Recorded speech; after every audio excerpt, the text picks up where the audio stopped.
আসসালামু আলাইকুম দর্শক। ইসরায়েল এবং ইরানের সংঘাতের খবর, যুদ্ধের খবর, পুরোপুরি সব খবর আসছে না। গত রাতেও তুমুল পাল্টাপাল্টি হামলা হয়েছে। সেই হামলায় ইসরায়েলের তেল আবিব সহ অন্যান্য শহর যেমন ক্ষতবিক্ষত হয়েছে, তেমনি ইরানের রাজধানী তেহরান সহ অন্যান্য অঞ্চলও একই পরিস্থিতি তৈরি হয়েছে। এখন পর্যন্ত যে খবর গণমাধ্যমে এসছে তার ভিত্তিতে বলা যায় যে অধিকার সংগঠনের তথ্য, তারা বলছে যে ইসরায়েলি হামলায় ইরানে এ পর্যন্ত নিহত 585 জন। অন্যদিকে ইরান বলছে ইসরায়েলি বিমান ঘাঁটি নিশানা করে ক্ষেপণাস্ত্র হামলা গত রাতে হয়েছে, হামলার এই ঘটনা। অন্যদিকে ইসরায়েল দাবি করছে যে যুদ্ধ বিমান দিয়ে ইরানের সেন্ট্রিফিউজ উৎপাদন কেন্দ্রে তারা হানা দিয়েছে। দর্শক, এই খবরের যেই সবচেয়ে দুঃখজনক এবং মর্মান্তিক খবর হচ্ছে ইসরায়েল এখন মরিয়া হয়ে বেপরোয়াভাবে হামলা চালাচ্ছে, যার ফলে বহু হতাহত হচ্ছে। ইরান জুড়ে ইসরায়েলের হামলায় এখন পর্যন্ত 585 জন নিহত হয়েছে, আহত হয়েছে 1326 জন। তারা এমনকি হাসপাতালেও পর্যন্ত হামলা চালাচ্ছে। সংগঠনটি বলেছে নিহত ব্যক্তিদের মধ্যে 239 জন বেসামরিক নাগরিক এবং 126 জন নিরাপত্তা বাহিনীর সদস্যকে তারা শনাক্ত করতে পেরেছে। ইসরায়েলি হামলায় হতাহতের বিষয়ে সর্বশেষ গত সোমবার তথ্য জানিয়েছে ইরান সরকার। দেশটির সরকারি হিসাব হচ্ছে নিহত সংখ্যা 224 জন আর আহত 1227 জন। খবর আল জাজিরা। চলমান সংঘাতে ইরান সরকার নিয়মিত হতাহতদের তথ্য প্রকাশ করছে না। সবশেষ সরকারি তথ্য প্রকাশ করা হয়েছিল গত সোমবার।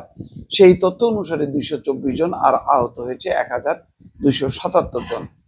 এদিকে ইরান দাবি করেছে ইসরায়েলি বিমান ঘাঁটি নিশানা করে ক্ষেপণাস্ত্র হামলা হয়েছে। ইরান থেকে বুধবার ভোরের দিকে ছোড়া ক্ষেপণাস্ত্র ইসরায়েলের মধ্যাঞ্চলের একটি এলাকায় আঘাত হানে।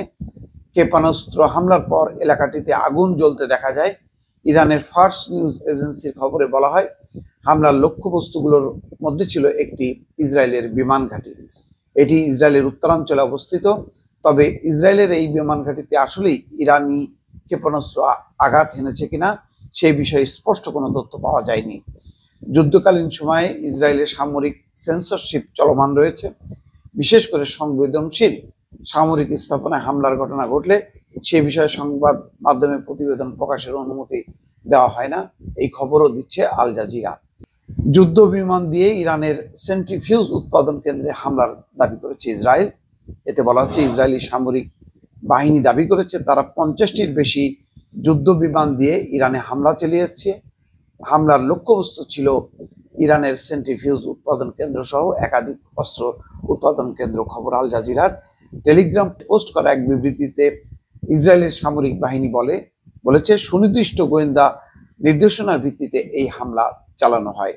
ইসরায়েলি সেনাবাহিনীর দাবি ইরানের পারমাণবিক অস্ত্র কর্মসূচিকে ক্ষতিগ্রস্ত করার ব্যাপক প্রচেষ্টার অংশ হিসেবে এই হামলা চালানো হয়েছে। যদিও ইরান পারমাণবিক অস্ত্র তৈরির কথা বরাবর অস্বীকার করে এসছে। যদিও এখন পর্যন্ত দেখেন, ইন্টারেস্টিং ব্যাপার হচ্ছে যে মার্কিন গণমাধ্যমে বলছে ইসরায়েল যেই তথ্যের উপর ভিত্তি করে ইরানে হামলা চালিয়েছে সেটা সম্পূর্ণ মিথ্যা এবং অবান্তর। কেননা পারমাণবিক অস্ত্রের যে লক্ষ্য, সেই লক্ষ্যে পৌঁছাতেও ইরানের এখনো 3 বছর সময় লাগবে, অথচ মিথ্যা ধোঁয়া তুলে তারা আক্রমণ করেছে। দর্শক, এই হচ্ছে পরিস্থিতি। জেরুজালেমের যুক্তরাষ্ট্রের দূতাবাস বুধবার থেকে আগামী শুক্রবার পর্যন্ত 3 দিন বন্ধ থাকবে।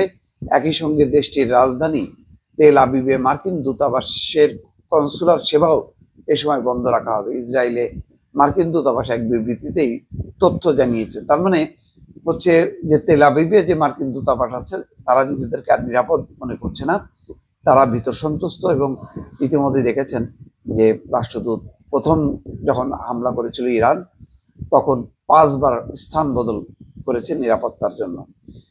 ইসরায়েল ও ইরানের মধ্যকার সংঘাত চলমান থাকার প্রেক্ষিতে 3 দিনের জন্য দূতাবাস বন্ধ রাখার এই সিদ্ধান্ত নিয়েছে এবং একই সঙ্গে দূতাবাসের কর্মীদের এবং তাদের পরিবারের সদস্যদের নিরাপদ স্থানে আশ্রয় নিতে বলা হয়েছে। দর্শক, এই হচ্ছে পরিস্থিতি। এদিকে দূতাবাসের বিবৃতি অনুযায়ী ইসরায়েলের বৃহত্তম আন্তর্জাতিক বিমানবন্দর ও সমুদ্র বন্দরগুলো এখনো বন্ধ আছে। ফলে দূতাবাসের কর্মীরা যে ইসরায়েল ছাড়বে, সেই ছাড়ারও তারা সুযোগ পাচ্ছে না। এই হচ্ছে টুকরো টুকরো কিছু পরিস্থিতির কথা তুলে ধরলাম। নিশ্চয়ই আরো খবর নিয়ে আপনাদের সাথেই থাকবো। আপনারাও ভয়েস বাংলার সঙ্গেই থাকুন। আল্লাহ হাফেজ।